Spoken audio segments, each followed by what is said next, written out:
자, 오늘은 이제 무슨 얘기로 시작할 건가 하면은요. 잠깐, 이게 뭐야? 아, 이건 옛날 사진이고. 네, 우리 동생하고 옛날에 한 15년 전에 찍은 사진인데요. 젊죠? 안 됩니다. 자, 그러면 이제 뭘 나가느냐?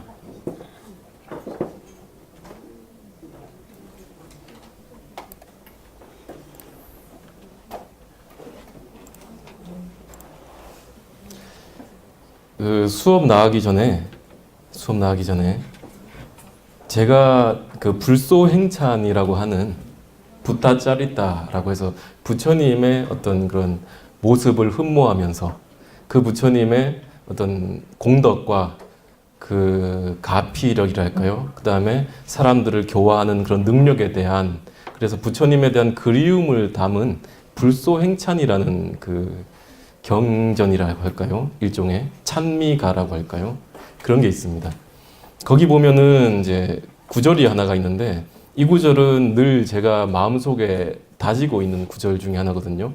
무슨 말이냐면은, 벌이 꽃에서 꿀을 딸 때 그 빛깔과 향기를 무너뜨리지 않는 것처럼, 비구가 걸식을 행할 때에는 그 믿는 마음을 상하지 않는다. 즉 상하게 하지 않는다. 이런 말이죠.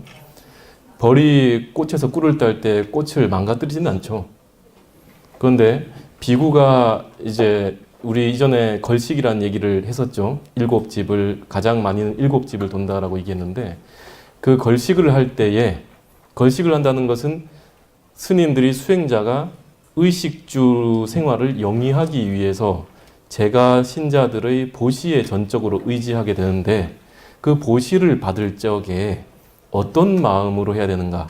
바로 보시를 행하는 신자들의 신심, 믿는 마음을 해치지 않아야 된다. 이런 말이 있어요.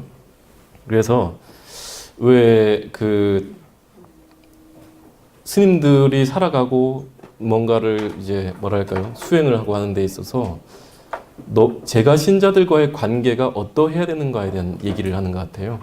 그래서 제가 신자분들이 꽃인 거죠. 그러면 스님들은 여기서 비유된 건 뭡니까? 수행자는 벌인 거예요. 그래서 벌이 신자들에게 제보시를 받을 적에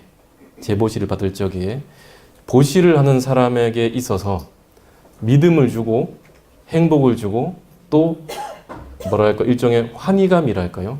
환희로운 마음을 줘야 되지, 그 신심, 부처님을 믿는 마음이나 수행자를 믿는 마음을 해쳐서는 안 된다.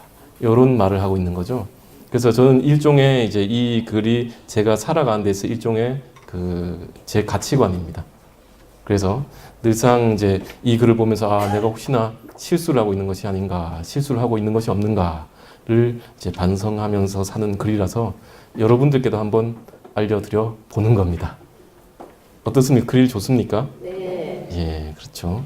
자, 그러면 그렇고 이제 진도를 나가야 됩니다. 지난 시간에 우리가 배웠던 내용들을 지금 모두 다 기억하고 있다면은 사람이 아닙니다. 그죠? 당연히 일주일이 지난 시점에는 그 망각곡선이라고 할까요? 이 사람은 이제 망각곡선이 이렇게 이런 포물선, 아래로 향하는 포물선 구조거든요. 첫날 배운 거를 다음날 거의 절반 이상은 다 까먹습니다. 그게 정상이에요. 첫날 배운 거 다음날 9할 이상을 기억하고 있다 그러면 비정상인 겁니다. 그죠?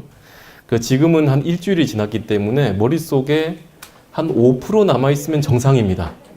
근데 한 20, 30% 남아있다 그러면 조금 비정상이에요. 그분들은. 아니면 한 번 정도 복습을 했다 이 말이거든요.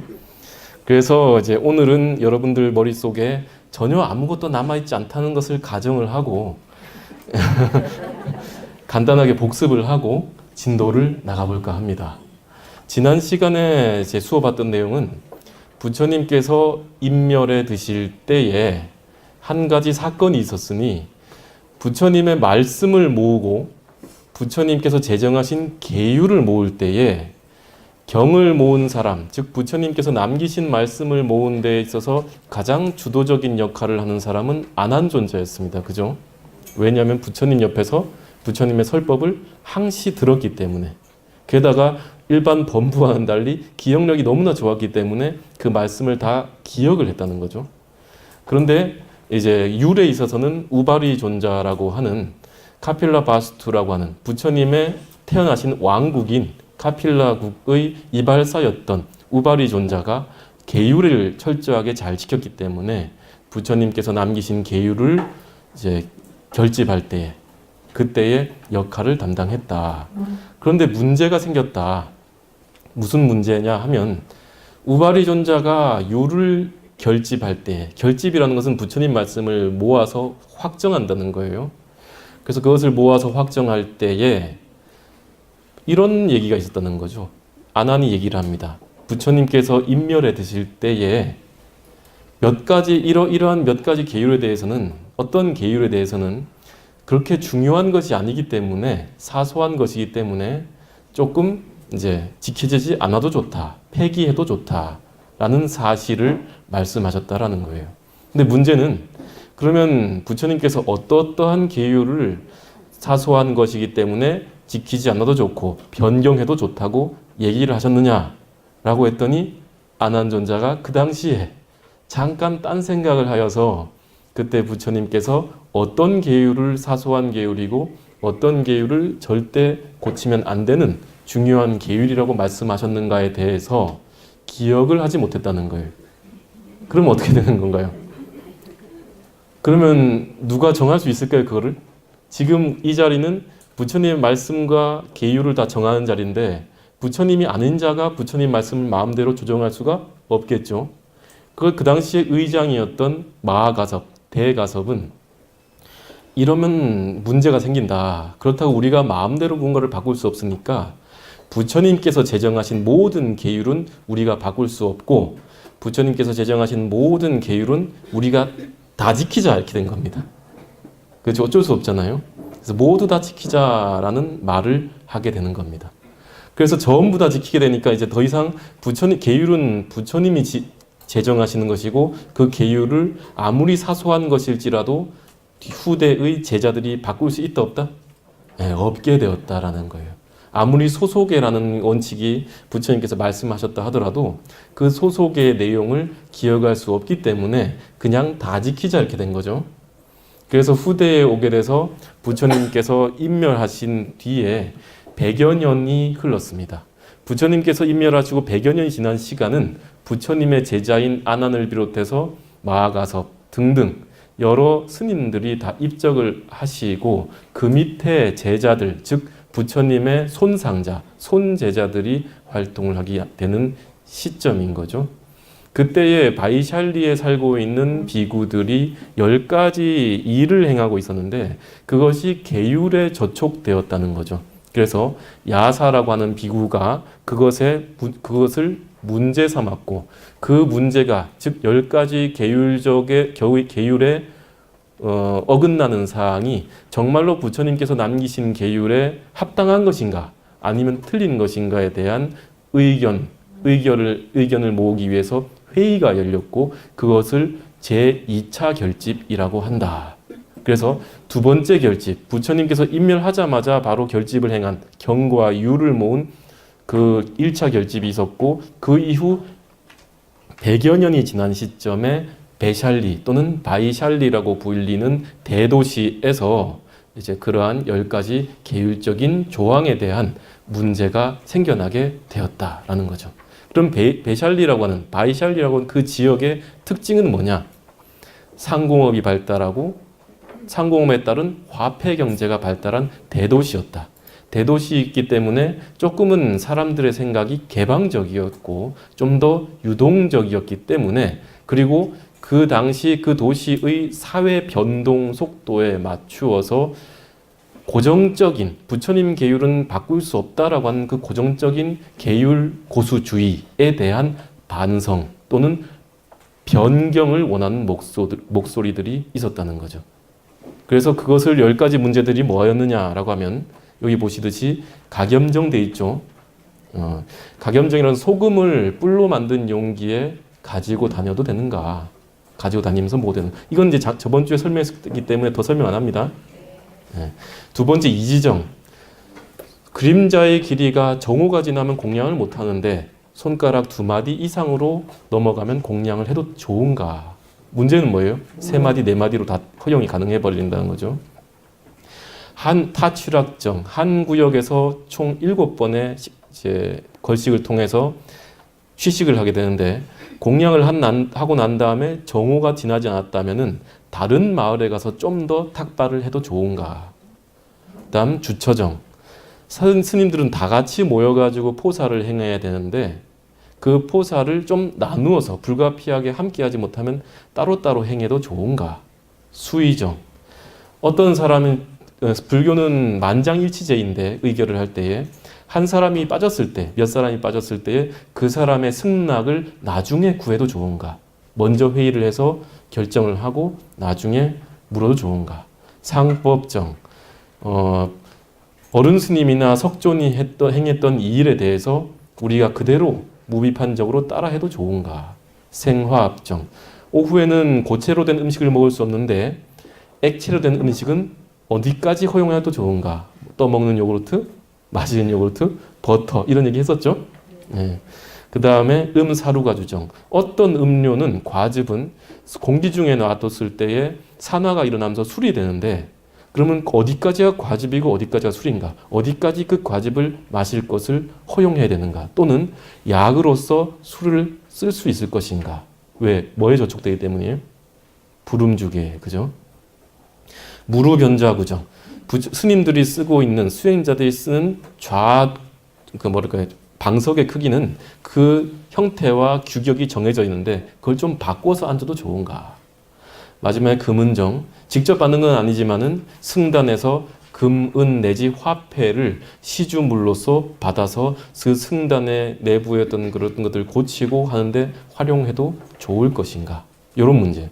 어떻게 보면 별거 아닌 문제들이 그 당시에는 이 10가지가 뭘로 결판이 났다? 잘못되었다고 결판이 났어요. 그럼 잘못되었다고 얘기한 사람이 누굴까요? 바로 상좌부입니다. 왜? 전통계율은 시대와 상황을 막론하고 지켜져야 하기 때문에 부처님께서 제정하신 그 계율은 시간이 지나더라도 사회가 변동하더라도 절대 바꿀 수 없다. 그래서 저러한 10가지 바이샬리 비구들이 행한 사항은 부처님 법에 저촉이 되기 때문에 어떻다? 정법이 아니다. 잘못된 것이다. 그런데 상자부에 비해서 더 많은 수를 차지했다 해서 대중부거든요. 이 대중부의 스님들은 이렇게 얘기합니다. 사회적인 변화에 따른 계율의 수정은 불가피하다. 부처님께서도 사소한 계율은 그것이 궁극적으로 해탈에 도움이 되거나 하지 않는다면은 어떻게 해도 된다? 변형해도 좋다고 말씀하지 않았냐. 비록 우리가 그것을 지금 기억하지 못했다 하더라도 부처님께서 이미 소속에 대한 얘기를 하셨기 때문에 어느 정도의 중요한 거 빼고 사소한 계율 정도는 좀 바꾸는 것도 시대 상황에 맞게 우리가 적응하는 것이다 라고 얘기를 하는 거죠. 됐습니까? 복습 다 했어요? 그 14비법은 바로 이러한 10가지 문제에 대한 내용들입니다. 자, 그 다음 대천오사가 있는데 이 대천오사도 아주 독특한 얘기입니다. 부파분열의 원인 가운데에 북방의 문헌, 즉 설일체 유부의 문헌에 전해지는 내용으로서 대천이라고 하는 스님이 있었어요. 이 스님이 출가 전에는 온갖 나쁜 짓이란 나쁜 짓은 다 하고 살았는가 봐요. 그래서 마지막으로 자신의 스승과 부모를 살해하고 출가를 하게 되거든요. 자신의 죄를 속죄하기 위해서 출가를 한 스님이라고 여기 문헌에 남아 있어요. 그래서 이 스님이 출가하면서 이제 아라한의 경지에 올랐다. 아라한이라는 것은 스님들 가운데 가장 높은 경지죠. 수행자의. 그래서 모든 번뇌가 제거된 아라한의 경지에 오르게 되었다라는 거예요. 그런데 질문 하나만 던져볼게요. 부처님과 아라한은 같은 분일까요? 다른 분일까요? 자, 부처님과 아라한은 같은 분이다. 손 한번 들어보세요. 네, 그 다음 부처님과 아라한은 다른 분이다. 손 한번 들어보세요. 그럼 손 안 드시는 분들은 뭔가요? 같지도 않고 다 불일불이입니까? 같지도 않고 다르지도 않느니라 이겁니까? 네, 선문답하지 마시고 다시 묻겠습니다. 부처님과 아라한은 같은 분이다. 손. 네, 부처님과 아라한은 다른 분이다. 손. 예, 자, 죄송합니다. 잠을 깨우기 위해서 제가 소리가 나서서 잠깐 빼놓겠습니다. 부처님과 아라한이 같은 분이다라고 얘기하는 것은 왜 그러냐면은 부처님 당시에 부처님이 처음에 5비구를 교화하고 교진녀를 비롯한 5명의 수행자들이 깨달음을 얻었을 때에 부처님께서 이런 말씀을 하시거든요. 이 세상에는 나를 비롯하여 6명의 아라한이 존재한다. 그러면 부처님도 아라한이고 나머지 5명의 수행자도 아라한이다. 그러면 부처님이나 아라한이나 달라요, 같아요? 같다는 말이에요. 어떤 측면에서? 모든 번뇌를 제거하였다는 측면에서. 아라한은 이런 얘기를 한다 그러죠. 아생이진이요 나의 삶은 다하였고 범행이립이라.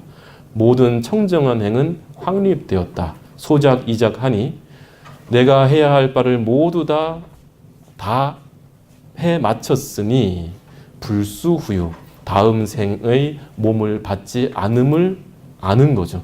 누가요? 자기 자신이. 그래서 모든 번뇌가 제거됐기 때문에 다음 생에 태어나지 않는 게 아라한이고, 모든 번뇌가 제거된 측면에서는 부처님이나 아라한이나 어때요?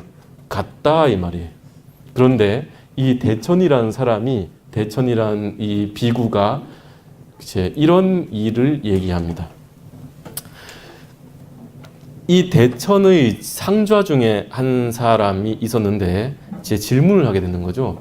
아라한 또한 잠을 잘 때에 여자죠. 여성의 유혹에 빠질 수 있는가? 이런 질문을 던져요. 독특하죠? 그러자 이 아라한인 대천이 무슨 말을 하느냐? 아라한은 깨어 있을 때는 여색의 유혹을 받지 않지만은 잠잘 때는 유혹에 빠질 수 있다라고 얘기해요. 몽중이려가 안 되는 거죠. 그러면 이것은 무슨 말입니까? 아라한은 완전히 번뇌를 제거한 사람인데 꿈속에서는 뭐가 남아 있을 수 있다는 거예요. 번뇌가 남아 있을 수 있다. 그럼 완전한 아라한입니까? 아닙니까? 아니라는 거죠. 또 두 번째, 무언가를 모르실 때 아라한도 이제 머뭇머뭇하는 경우가 있다는 거죠. 잘 모른다 이런다는 거죠. 그럼 아라한은 모든 걸 다 깨달아 아는 일체지자인데 아라한도 모르는 것이 있을 수 있다. 세 번째, 뭔가를 아라한에게 물었는데 즉문즉설로 바로 대답을 못한다 이거죠. 글쎄 이게 뭐였더라 이런다는 거죠. 그럼 아라한은 다 깨달아 알고 있는 사람은 바로바로 모든 근기를 다 파악해서 얘기를 할 수 있어야 되는데 이것을 바로 대답하지 못하는 것은 무언가 의심이 남아있기 때문이다. 즉 아라한이라 하더라도 의심이 남아있을 수 있다. 그 다음 네 번째, 아라한이 이제 깨달았을 때에 아까 얘기했죠. 스스로 깨닫고 스스로 깨달아서 다음 생에 태어나지 않는다는 사실을 안다고 했죠. 그런데 아라한도 다른 사람이 네 아라한이다라고 얘기를 해줘야 스스로 아라한임을 알 수 있다라고 얘기해요. 그러면 완전한 아라한입니까? 아닙니까? 아니죠. 아라한은 자기 스스로 계양, 정양, 해양, 해탈양. 해탈한 뒤에 뭡니까? 해탈, 직연양. 해탈한 사실을 스스로 알아야 되잖아요. 그런데 그것이 일어나지 않았기 때문에 아라한의 한계가 남아있다는 거죠. 다섯 번째, 제자가 묻습니다. 어느 날 이 대천이라는 아라한이 길을 가다가 아이고 괴롭다 이럽니다. 아이고 세상사 만사 괴롭다. 그래서 제자가 아라한도 괴로움이 있을 수 있습니까? 라고 얘기를 하자 이 대천이 이렇게 얘기합니다. 아라한은 괴롭다, 무상하다 이런 말을 입 밖으로 내면서 그 소리를 원인으로 하여서 도에 이르게 된다라고 얘기를 해요. 그러면 완전한 해탈입니까? 아니게 되죠. 그래서 이 대천이 스스로 아라한임에도 불구하고 5가지 아라한의 결격 사유에 대해서 얘기하면서 스스로 아라한의 지위를 어떻게 한 거예요? 떨어뜨렸죠.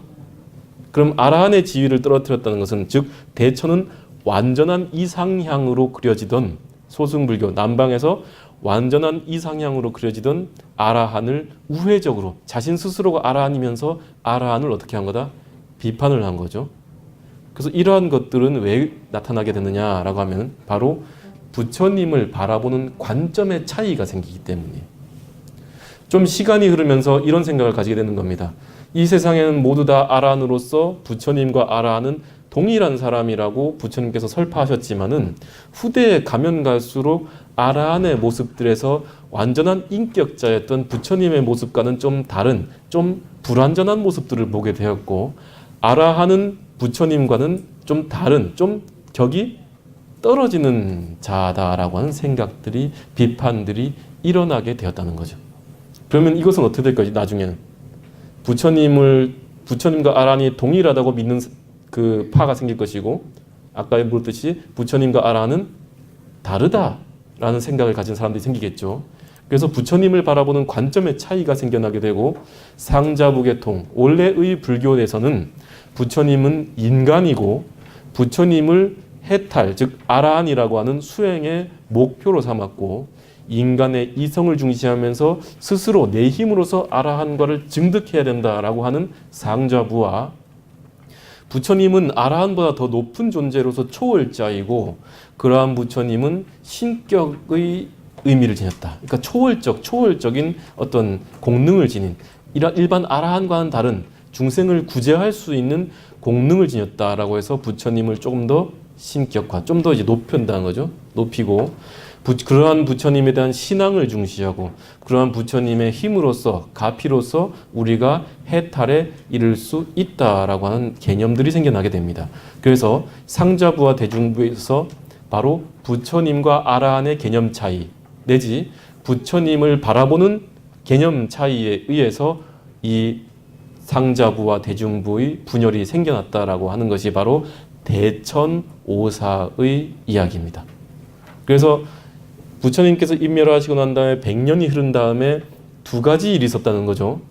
남방분원에서는 10가지 계율적인 원인이 근본 분열, 교단의 근본 분열의 원인이었다라고 얘기하고, 북방분원에서는 어떻게 해요? 그게 아니다. 계율적인 조항이 아니고 부처님을 바라보는 어떤 관점이, 부처님을 어떻게 바라보느냐, 아라한과 같은 사람이냐, 아라한과 다른 존재냐에 대한 관점의 차이로 근본 분열이 발생했다라고 하는 겁니다. 그 대중부가 더 인원이 어떻다? 많았다. 근데 한번 보세요. 이 대중부의 불타관을 한번 잠깐 볼까요? 자, 읽어볼게요. 부처님께서는 중생을 제도하기 위해서 인간의 몸을 놔두셨다. 부처님께서는 원력으로 탄생하셨다.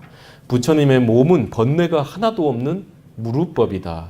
부처님께서 하신 말씀은 모두 다 진리이다. 부처님께서는 잠도 자지 않으셨고 꿈도 꾸지 않았다. 탑은, 부처님을 사리를 모신 탑은 부처님의 육신, 몸 그 자체이다. 어떻습니까? 좀 친숙합니까? 이 말들이? 친숙하죠. 왜 그럴까요? 우리는 대승불교권에 있죠. 근데 그래서 대중부의, 상자부와 대중부로 나눴을 때에 이 대중부의 사상이 대승불교의 기원이다라고 얘기하는 사람도 있다 이 말이에요. 유사하죠.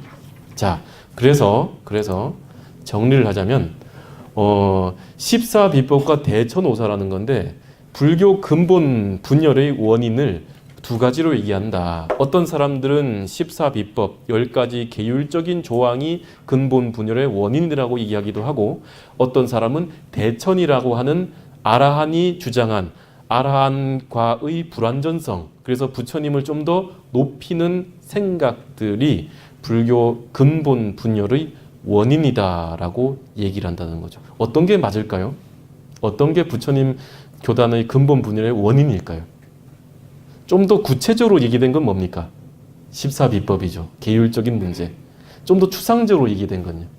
대천오사인 거죠. 부처님 개념이 어떤 것인가에 대한 좀 더 교리적인 문제고, 14비법은 좀 더 계율적인 문제였다. 그래서 제1차 결집 이후에 2차 결집이 이루어졌을 때에 2차 결집에 의해서 뭔가가 확정이 되지 않고 분열이 됐다는 거죠. 분열이 되었다라고 하는 것이 바로 두 가지가 있다. 14비법과 대천오사다. 그래서 이러한 부파 분열은, 불교의 분열은 상자부와 대중부의 근본 분열 이후에, 그리고 참고로 이제 필기하실 때는 좀 필기하셔야 되는데, 제가 나중에 이 파일을 좀 다시 넘겨드릴 거예요. 저기 사무관님한테. 그러니까 필기 안 하시고 그냥 집중만 하셔도 상관없습니다. 열심히 필기하다가 시간만 다 가고 필기한 거 다음에 들여다봐도 기억도 안 납니다.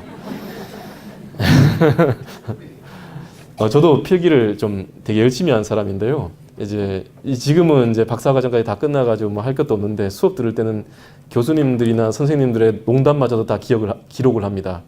속기가 빠른 거죠. 그럼 왜 그걸 기록을 하면 뭐가 좋은지 아십니까? 다시 내가 들여다봤을 때에 농담마저 떠오르면서 다시 내가 그 강의실에 앉아있게 돼요. 세세한 것까지 다 기억납니다. 그럼 필기를 많이 할수록 그것이 너무 많기 때문에 기억을 못하는 것이냐? 아니에요. 필기량이 많아질수록 외워지는 양도 더 많아져요. 그런데 이 자리에서는 필기하실 필요가 없다. 왜? 이걸 다시 드린다. 예. 자, 14비법에 의해서 또는 대천오사에 의해서 상자부와 대중부로 근본 분열된 불교 교단은 그 이후에 더 분열이 돼요. 더 쪼개진단 말이죠. 그래서 18개 혹은 20개의 부파로 나뉘어지면서 각각 독립적으로 발전하게 되는데, 그렇다 해서 그 부파들의 내용이, 그 부파에서 전해지는 부처님의 말씀의 내용이 다른 것이냐? 아니다. 비록 부파는 달랐지만은 각 부파들의 교의는 90% 이상 비슷한 사상과 내용을 담고 있었다라는 거죠. 그저 조금 아주 사소한 차이로 인해서 어떻게 했다? 갈라져서 산단 말이죠. 옛날에 부처님 당시에도 이런 얘기들이 있었습니다. 코삼비 건도라고 하는 내용인데요. 코삼비라고 하는 지역이 있어요. 한번 보여드릴까요? 코삼비가 어디에 있느냐라고 하면, 자, 제가 이거 부처님 당시 사진 지도 보여드렸죠. 어디 있습니까? 보이십니까? 이 코삼비라는 지역에 승단이 하나 존재했습니다. 근데 이 승단 내에서 싸움이 일어나요. 싸움이라는 것은 그것도 티격태격 싸웠던 게 아니고 의견 분열이 일어나게 됩니다. 그래서 어떤 의견이 분열이 되냐면은, 보통 스님들은 해우소 가서 응가하고 난 다음에 비대를 썼을까요? 안 썼을까요? 그 당시에는 비대라는 시설이 없었겠죠? 대신에 정병을 들고 다녔습니다. 정병. 그 병에다가 깨끗한 물을 담고 다녔어요. 왜 보살님들이 가지고 계신 약병 같은 거 들고 있는, 관세음보살 약병 같은 거 들고 있는 거 보신 적 있습니까? 물론 그 약병도 되지만은 어떤 경우에는 정병일 수도 있어요. 또는 이제 뭐 이렇게 들고 있는 꽃처럼 생긴 거, 이렇게 휘어진 거 들고 계신 게 계시는데, 그건 등글개입니다. 원래 여의라고 하는 등글개. 근데 등글개가 왜 가지고 있느냐? 높은 사람들이 지 마음대로 가려우면 그럴 수 있잖아요. 그래서 이것이 일종의 어떤 주도적인 어떤 뭔가 법 지물로 상징하기도 하는데, 아무튼 당시에 스님들은 원래, 지금도 그렇습니다. 오래 앉아 있죠. 오래 앉아 있으면 뭐가 생기기 쉬워요? 치질이 생기기 쉽습니다. 그래서 스님들은 무조건 뒷물을 의무적으로 합니다. 그 옛날 같으면, 요즘은 기계가 있어 다 하잖아요. 하는 데도 있죠. 근데 사찰에서는 그게 불가능하죠. 그래서 스님들이 쓰는 화장실에 가면 항상 물병이나 세숫대가 놓여 있습니다. 가보셨나요? 못 들어가 봤죠. 당연히 못 들어가죠. 스님용이라 써 있으니까. 근데 거기 가면은 이제 스님들은 항상 뒷물을 하게끔 하는 게 그 계율의 조항에 있습니다. 그래서 항상 깨끗하게 관리를 하죠. 그런데 그 당시에 이제 뒷물을 하고 나면 물을 다 쓰잖아요. 안 그렇습니까? 그 안에 있는, 측간에 있는 물을 다 쓰잖아요. 그럼 요걸 채워놔야 될 거 아닙니까? 그럼 다음 사람을 채워놓고 나오느냐, 아니면 응가하러 가는 사람이 물을 채워서 들어가느냐 때문에 뭐가 났다? 싸움이 났어요. 정말 스님들이 어떻게 보면 좀 뭐랄까요, 순진하다 할까요? 좀 그래갖고. 근데 잘 보세요. 대중생활을 많은 사람들이 함께 사는데 내가 들어갈 때마다 내가 물을 채우면 얼마나 기분이 나쁘겠어, 어떤 사람은. 근데 어떤 경우는 사람은 자기는 물을 채워가지고 나오는데 자기는 갈 때마다 물을 채워가야 돼. 왜 내만 물을 채워야 되냐는 생각이 일어나겠죠. 아무튼 그 문제 때문에 물을 채우느냐 안 채우느냐에 따라 가지고 두 부파로 나뉘게 됩니다. 한 코삼비라는 승단 내에서. 그래서 서로 나중엔 치고받고 싸워요. 이것 때문에. 뭐가 옳으냐에 따라서. 근데 그때 당시에 부처님이 살아계셨다 안 살아계셨다? 살아계셨다. 그럼 부처님이 싸우지 말거라 얘들아, 그런 거 가지고 싸우지 말거라 했더니만 이제 나중엔 싸움이 격해져가지고 부처님은 좀 가만히 계세요 이럽니다. 우리끼리 싸움하는데 부처님은 좀 끼지 마세요 이렇게까지 하게 됩니다. 부처님 기분이 나빴을까요 안 나빴을까요? 부처님 기분 나쁠 게 없죠. 해탈을 얻은 자는 그 마음 안에 진심 같은 게 일어나지 않잖아요. 그래서 부처님이 이렇게 했는데, 이래가지고는 여기서 이 문제를 해결할 수 없겠다 해서 코삼비를 떠나가 버립니다. 부처님이 코삼비의 승단을 떠나가 버리죠. 그러면 코산비 지역에 있던 제가 신자들은 누구를 보고 공양을 올렸어요? 부처님을 보고 공양을 올리는데, 게다가 승단 전체에다 공양을 올렸는데 승단이 저러고 있으니 어떻게 한다? 공양 올릴 마음이 싹 사라졌다. 그래서 그걸 뭐라 그러냐면 복발이라. 복발이란 말은 여러 가지로 쓰이는데, 승가가 이제 제가 신자들한테 뭔가를 받잖아요. 제보시를 받잖아요. 그때 나는 더 이상 보시를 받지 않겠다고 바루를 엎어버리는 걸 복발이라 그래요. 그럼 복발이란 말은 무슨 말이에요? 그 의미가? 여러분들이 복을 지을 기회를 차단하겠다는 의미였어요. 당시에는. 그리고 또 다른 말로는 제가 신자들이 그 승단에 대해서 복발, 그 바루에 어떤 것도 넣어주지 않겠다라는 거예요.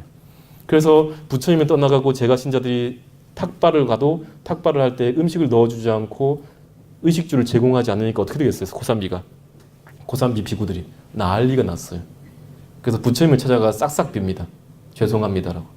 그럼에도 불구하고 그 물을 떠줬느냐 마느냐는 문제가 해결됐다 안 됐다? 안 됐다. 나중에는 도저히 안 되니까 부처님 이렇게 말씀하십니다. 다 같이 함께 다 같이 모여서 뭔가를 해결하는 포살을 행할 수만 있다면 너희들은 따로 살아도 좋다. 니들끼리 따로 가서 물 받아 놓고 닦고 니들끼리 따로 가서 물 받지 말고 들어갈 때 물 받아 쓰고 이렇게 승단을 나눠도 좋다라고 얘기했다 그러죠. 그래서 불교는 어떻습니까? 함께 포살만 행할 수 있고 한 교단이라고 한다면 생활 습관이 맞지 않을 경우에 어떻게 할 수 있다? 따로 살 수 있어요. 그래서 여러 가지 어떤 사상적인 분화도 그것에 근거한다고 할 수 있습니다. 나는 이걸 좋아하고 이런 대승경전을 좋아하는데 이 사람들은 소승경전을 더 좋아해요. 근본경전들을. 그럼 어떻게 해도 좋다? 따로 살아도 좋고 다만 함께 무언가를 의결하고 포살이라는 걸 행할 때만 어떻게 하면 된다? 다 같이 모여도 돼요. 그럼 대승과 소승교단이 어떻게 할 수 있어요? 공존할 수 있어요. 그 불교는 팔만대장경의 말이 다 다를 수 있는 이유가 부처님 법에 합당하기만 하고 그것이 크게 문제가 없다면은 다양성을 존중하는 다원주의적인 종교입니다. 내만 맞다.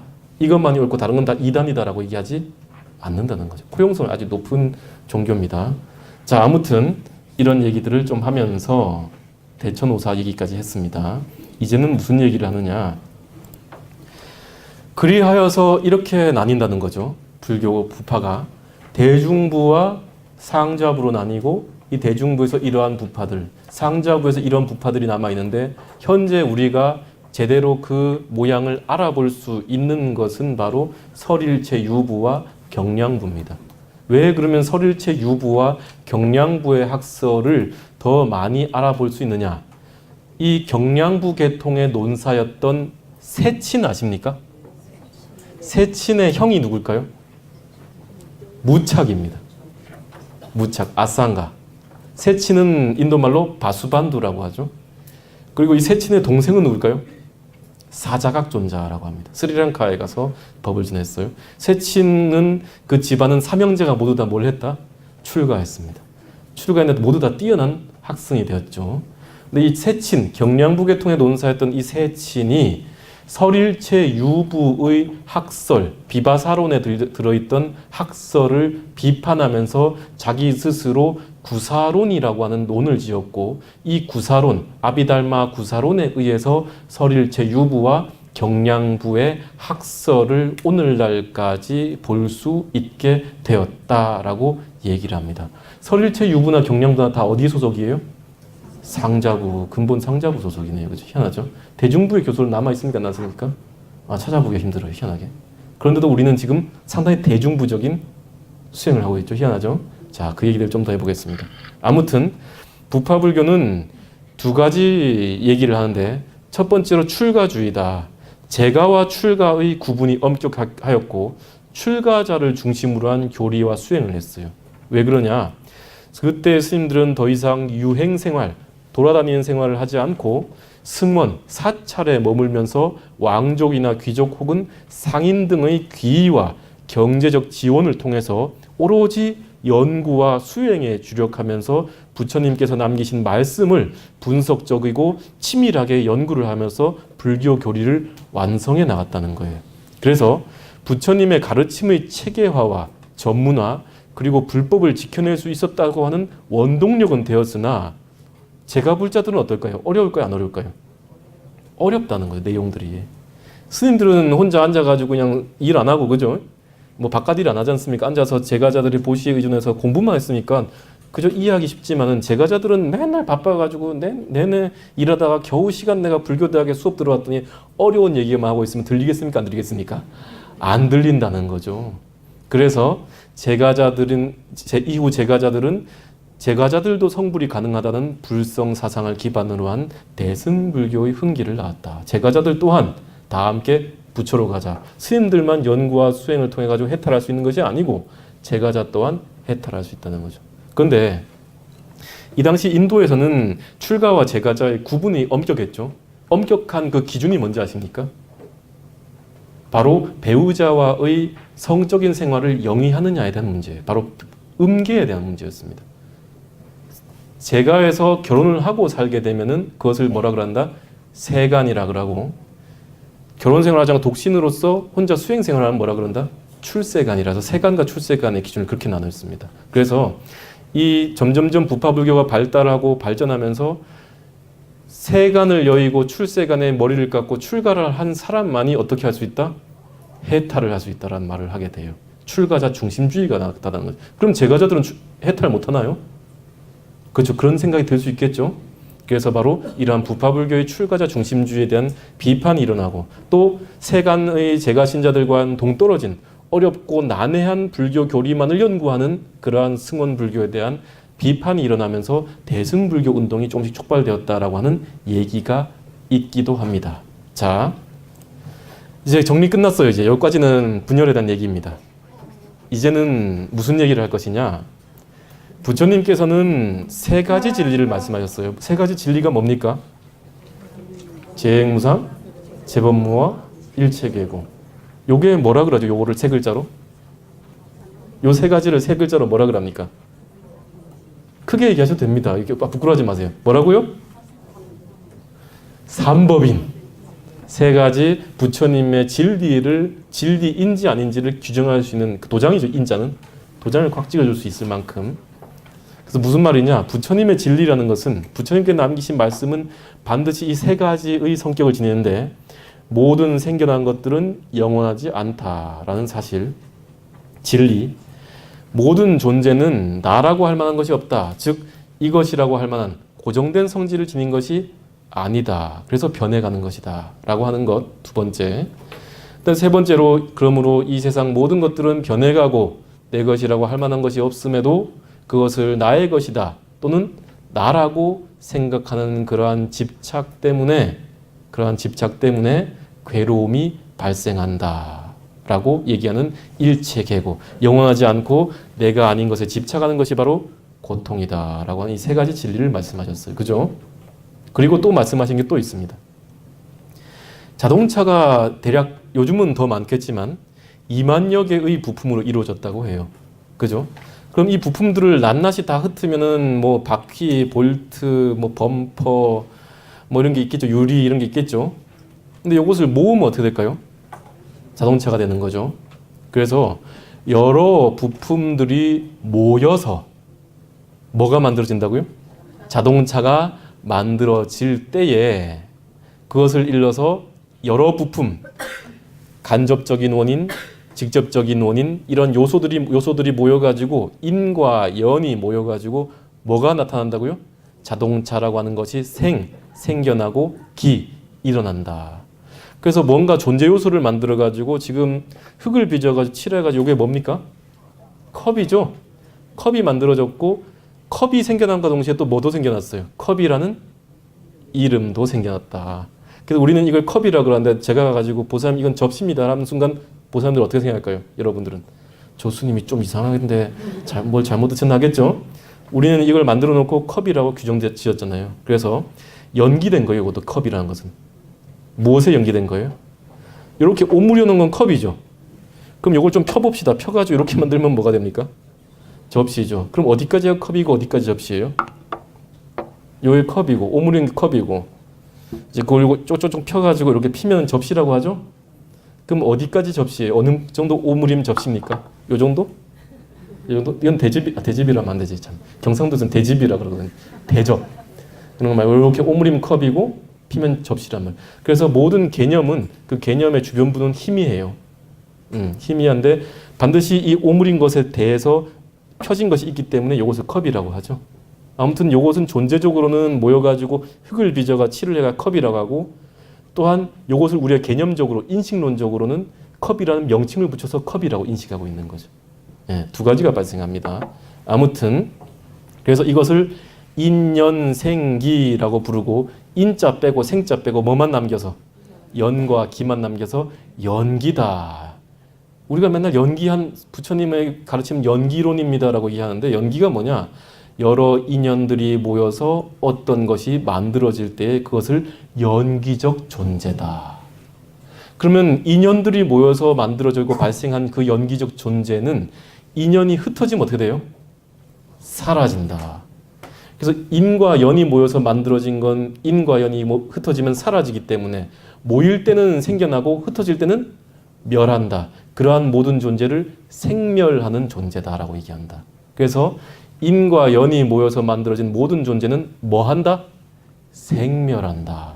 생멸하는 것은 영원합니까? 영원하지 않습니까? 영원하지 않다. 그래서 변해간다. 이게 바로 부처님 그 말씀의 핵심이라고 볼 수 있죠. 벚꽃이 많이 피었죠. 재행무상이라는 것은 모든 유의의 존재는, 유의, 인과 연이 모여서 이루어진 존재는, 즉 인과 연이 모여서 생겨난다. 그러므로 인연이 흩어지면 사라진다. 따라서 영원한 것은 없다. 영원하지 않은 것들에 집착할 때에 번뇌와 괴로움이 생겨난다. 화장품 바르십니까? 기능성 주름 개선 미백 화장품 바르시나요? 그거 왜 바르시나요? 조금이라도 젊어 보이기 위해서죠. 그런데 그것을 바르는데 어느 정도는 효과가 있습니다. 그러죠? 근데 시간이 가면 갈수록 그 효과가 나타납니까? 아니죠. 왜요? 우리의 몸뚱이라는 오온이라는 것은 시간이 지나면 변하는 것이 뭐기 때문에, 재행무상의 진리이기 때문에, 그 진리에 배반하는, 변하지 않고 싶다는 내 마음이, 집착이, 갈애가 거기에 갖다 붙으면은 그것이 변해갈 때 뭐가 생겨나는 거예요? 괴로움이 생겨나요. 주름이 안 생겼으면 한데 어떻게 됩니까? 다음날 보니 주름이 생겨 있고 기미가 생겨났어요. 그럼 거기서 뭐가 일어납니까? 거기서 괴로움이 생겨나는 거죠. 좀 너무 쉬운 이해를 들었나요? 너무 확 와닿죠? 나중에 보톡스까지 하신다고 하시더라고요. 네, 넘어가 보겠습니다. 인과 연이 모여서 생겨난 모든 것들을 불교에서는 뭐라고 설명할까라는 거예요. 세상의 모든 생겨난 것들은 영원하지 않고 자성이 없다라고 얘기하는데, 그럼 세상 모든 것을 뭐라고 설명할래? 이러면은 오온으로 설명합니다. 불교는. 오온 들어보셨나요? 오온이랄 때 배터리가 다 됐는가 봐요. 오온이랄 때, 오온이라는 것은 스칸다, 반짜 스칸다라고 하는데 5가지가 쌓여 있다 그러는 거예요. 우리 몸뚱아리는 5가지 인연 화합 요소가 모여가지고 뭘 만드는 거예요? 우리 몸을 만들고 우리의 마음을 만들고 있다는 거죠. 색법이라는 유형의 물질과 배터리가 다 된 것 같은데, 아무튼 해보겠습니다. 색법이라는 유형의 물질과 감각되는 느낌, 떠오르는 이미지, 하려는 작용, 그다음에 그것을 모두 주관하는 주체로서의 마음이 있어서, 이 마음과 몸뚱이와 그 마음과 몸뚱이를 연결하는 3가지 마음 작용이 우리의 몸을 이루고 있다라는 겁니다. 됐죠? 예. 그래서 이게 오온입니다. 오온 이외에 그럼 이 세상에 존재하는 것이 있을까요, 없을까요? 자, 물질, 그죠? 그다음에 마음, 그죠? 그다음에 그 물질과 마음 사이의 어떤 작용들, 이거 외에 이 세상에 존재하는 게 있습니까, 없습니까? 없어요. 불교는 다분히 경험론적이거든요. 경험되지 않는 사실들에 대해서 얘기한다, 안 한다? 안 한다. 그게 바로 초기 불교의 가르침입니다. 초기 불교에서는 경험되는 사실 이외에 이 세상에 그 어떤 것도 존재하지 않는다라고 얘기합니다. 경험되지 않는 것들은. 그리고 이러한 것을 좀 확장 한번 해볼까요? 아이스크림 드셔보셨나요? 저 앞에 아이스크림 놓여있는 그 아이스크림을 뭐라고 할 수 있다? 색법, 물질이다. 그리고 그 물질을 누가 보고 있어요, 지금? 이 시기라는 마음이 그 아이스크림을 보고 있잖아요. 지금 여러분들 보고 있잖아요. 저거 먹고 싶습니까? 맛있겠어요? 맛있겠다라는 느낌이 일어났어요. 근데 어떤 사람은 난 저 아이스크림 별로 안 좋아해. 나는 엄마는 외계인 더 좋아해. 이런 거면 이제 좀 달라지겠죠. 그 다음에 어떤 사람은 봐도 나는 이가 시려가 별로 뭐 먹고 싶은 생각도 없고 아무지도 않아 라는 사람이 그런 느낌이 일어나는 거죠. 그럼 느낌이 일어나기 전에 뭐가 떠올랐어요? 저 아이스크림의 모습이 어떻게 된 거예요? 저 아이스크림은 나에게로 와서 한 그릇에 아이스크림이 된 거죠. 꽃이 된 게 아니고. 저 아이스크림이 여러분의 마음에 상이 맺혀 있잖아요. 이미지로서. 그리고 그 상을 바라보고 좋다, 싫다라는 걸 낸 거지. 저 아이스크림이 통째로 여러분들의 마음에 갔습니까? 아니에요. 그죠? 그래서 내 마음에 떠오른 아이스크림의 모습을 상이라고 하고 그때 이런 마음이 일어납니다. 맛있겠다, 맛없겠다, 그저 그렇다. 그럼 맛있으면 어떻게 한다? 먹어야지. 먹고 싶다. 그럼 맛없으면요? 이게 진짜 죄송합니다. 제가 경상도 사람이라 가지고 안무야지가 아니고 안 먹어야지. 죄송합니다. 이게 깜빡 실수를 했네요. 안 무야지 아니고 우리 저쪽에서는 무야지, 안 무야지, 문나 안 무나 이러거든요. 아무튼 안 먹어야지. 죄송합니다. 그 다음에 그저 그렇으면 어떨까요? 별로 관심이 없어라는 이제 아무 작용도 일어나지 않겠죠. 그래서 우리가 살고 있는 이 모든 것들, 인식하고 인식되는 것들의 모든 총체가 바로 뭐예요? 이 세상이에요. 그 세상이라는 것은 하나의 커다란 의미 덩어리일 뿐이에요. 누구의 의미? 내가 느끼고 감각하는 의미. 어떤 사람은 저 아이스크림이 맛있다고 그러잖아요. 어떤 사람은 저 아이스크림이 맛없다라고 하죠. 그럼 맛있다는 사람한테는 저 아이스크림은 맛있는 존재로서 그 사람 세계에 존재하고 맛없다라고 얘기하는 사람은 어떻게 합니까? 똑같은 저 아이스크림이 자기 세상에서는 맛없는 것으로 존재하잖아요. 존재가 달라진 겁니까? 아니면 인식하는 사람이 다른 겁니까? 인식하는 사람이 다르고 인식 주체가 달라지면 인식 객체도 달라져요. 그래서 불교는 내가 죽으면 세상도 사라집니다. 내가 죽어도 이 세상은 무던히 흘러가겠지라는 것은 없다 이 말이에요. 내가 죽으면 이 세상은 무너집니다. 100여 명의 사람이 이 자리에 앉아있으면 100여 개의 세상이 이 기세관 안에서 서로 중첩되어 가지고 서로 부대끼지도 않고 잘 존재해요. 됐습니까? 나중에 가면 화엄의 중중무진의 이치로 들어가죠. 인드라망의 이치로 들어갑니다. 근데 지금 화엄 얘기하면 안 되지. 인도 불교사인데. 자, 다음. 그래서 눈으로 색깔과 모양을 보고 귀로 소리를 듣고 코로 냄새를 맡고 혀로 맛을 보고 신근할 때 아니 비설 신할 때 신자는 몸 신자입니다. 근데 이 몸이라고 번역하면 안 되고 이제 피부라고 생각해요. 피부. 우리 살갗 있죠. 살갗으로서 뭘 느껴요? 촉감을 느낀다. 그다음에 의근, 우리의 마음 의근으로서 법경, 추상적인 관념이나 의미들, 제법을 인식한다. 그래서 오온으로 얘기할 때도 오온은 이 세상 전체였죠. 12처로 얘기할 때도 인식 주체와 인식 대상 이외에 존재합니까? 안 합니까? 안 해요. 우리가 느끼고 있는 것 외에는 세상이라고 할 만한 게 없어요. 그래서 12처라는 것도 뭐다? 일체 존재다. 이걸 좀 확장해 볼까요? 이제 18가지로 확장해 봅시다. 아까 요게 뭡니까? 12처였죠. 느끼는 주체, 느껴지는 대상. 느끼는 주체가 느껴지는 대상을 인식하게 되면 뭐가 일어난다?